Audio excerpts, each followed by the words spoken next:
Hi, my name is Sarah Butts, and I will be reviewing my social studies critical task.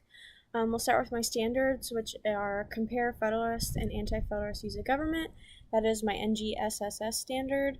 And then my NCSS standard falls under the civic ideals and practices, which is examine the influence of public opinion on personal decision making and government policy on public issues. So my essential understanding portion, my essential question is, what are the similarities between Federalist and Anti-Federalist views of government? And I put that I want my students to learn about the differences and similarities between Federalists and Anti-Federalists. I want my students to think about themselves as citizens when King George III was still in power over the United States, and create a rally cry to speak out about what they think their views would be at that time. So I did this mostly as a fun way to learn about the differences between Federalist and Anti-Federalist views of government. Because before they were doing a lesson about King George III and how that his actions led up to the Declaration of Independence. So I thought this would be a good way just to do a reading further section. Because this was a reading further section in the textbook, and it was a fun way to just get through it and do an activity about it and use this standard. So my objectives are, given the textbook pages, students will be able to preview images and make assumptions about the historical figures. Given the textbook pages about Federalists and Anti-Federalists, students will be able to popcorn read in the class. Given the primary source for this lesson, students will be able to read and interpret the speech or rally cry given to them. The next one is, given the information from the primary source, students will then create their own rally cry modeled after the one given to them, which will be one that Hamilton wrote. And then students will be expected to perform the rally cry in front of the class. And then given the worksheet to reflect the class activity, students will be writing to the panelists that they most agree with and to the panelists they least agree with.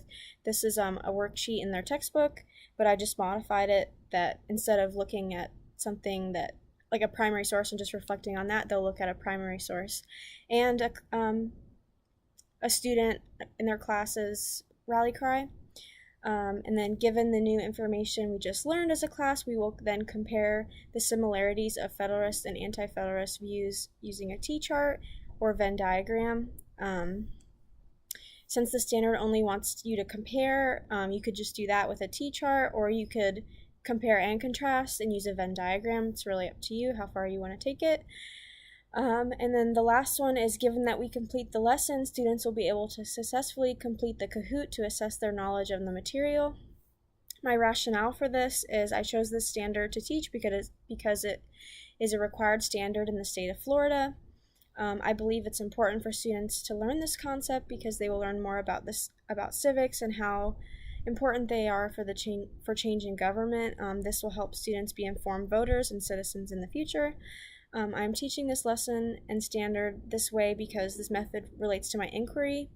My inquiry being about how to keep students motivated in the classroom, because my students, they are gifted students, so they sometimes think things are too easy or that they're not worth their time, so they just don't do it. And then, so I've learned that through my inquiry that if you create engaging lessons that gets them involved, they want to participate and will do their classwork, which is awesome. This lesson fits within the civics unit, and it's tied really well with the lesson they are currently learning about, which is King George III and the Declaration of Independence. So they were like I explained earlier, they were learning about King George III and how Federalists and Anti-Federalists viewed him and the changes that people wanted to make to be independent from Great Britain. So my evaluation plan, I'll know that my students mastered the objectives through my formative assessments, which is I'll be monitoring the rally cries given and making sure that they're relevant to what we're learning and that they're on task. We will also have a class discussion using the Venn diagram or the T-chart about comparing or contrasting Federalist and Anti-Federalist. And And then this will give me data if the class as a whole understood the difference between Federalists and Anti-Federalists. And then how I'll know individually is through the speeches they'll be given and through the summative assessments, which will be a Kahoot, and then the letter about the letter that they're going to be writing to one of their classmates, saying whether they disagreed with them or agreed with them and why. The content knowledge that is necessary to teach this lesson for me is I need to know the differences and similarities of viewpoints between Anti-Federalists and Federalists, and how these beliefs led to the Declaration of Independence, and how King George III's actions led to this point. And then the background knowledge you need to know about my students is that they're 5th grade gifted students.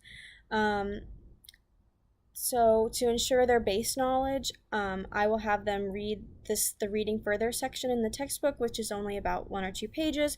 I'm going to have them popcorn read it, which they love to do because it gets them involved and they do it as a class, and I don't really have to worry about it. It's very student-centered. My students tend to get off task if you have them read independently, which I reiterated this earlier, that if you just give them worksheets and make them read it by themselves, they just go, oh, I don't want to do this, and don't do it. And then they just wait for the test and do really well, but it makes their grades suffer because they don't do their classwork. So I wanted to create an engaging lesson that allows them to participate and be creative. And then I also wanted to use a technology to assess them and use an assessment that's fun and engaging and gets them to be competitive, so they'll want to do it. And so I chose a Kahoot to do as my summative assessment. And then my teaching methods that I'll be using is very student-centered. I want my kids to be engaged and active in the classroom. I'll be using a technology to assess the kids, and then I will also be using guided release in my lesson by giving them examples of what is expected while still monitoring their progress and if they are on task. My step-by-step plan, my lesson plan says about 5 minutes, and this will be more teacher-centered because we'll be setting up the lesson, and I'll be facilitating the previewing of the images with the students while asking them questions to promote an understanding and ask them probing questions about what they're looking at. Then for 5 to 10 minutes, students will popcorn read. I mean, probably even less than that. The students will popcorn read the text as well as model the rally cry. So I can model it, or I can have a student model it. It just depends how they're feeling about it and if they know how to. For 5 minutes, I'll ask them to think about what a rally cry is and call on a couple students to see if they have an understanding. Have students come up with their own sentences and that would inspire each group of colonists. So just giving them how to start the Federalist rally cry or start the Anti-Federalist rally cry, so they have something to base it on. That really helps them get started. Then they'll be reading the primary source, which will help them have an even better understanding. And then I'll have the students write the rally cry and then perform their rally cry while other students will write the letter about either to that student or a different student based on if they agreed or disagreed. And then we'll do the T-chart or Venn diagram as a class. And I'll either write on the board or have a student do it, and then have the students take the Quizlet. So what will I do if a student struggles with the content? They'll be given additional guidance, as well as being asked probing questions to help foster with their learning. I'll be able to do this because it's so student-centered. My lesson is, if a student masters the content quickly, I can have them look up more primary sources, or have them help or work in a group with someone that's struggling. This lesson culturally connects to my students because we're talking about American history, and all the kids that are in my class now live in the United States and are potential voters and citizens. So they'll learn more about what that means and how they as citizens can affect their government.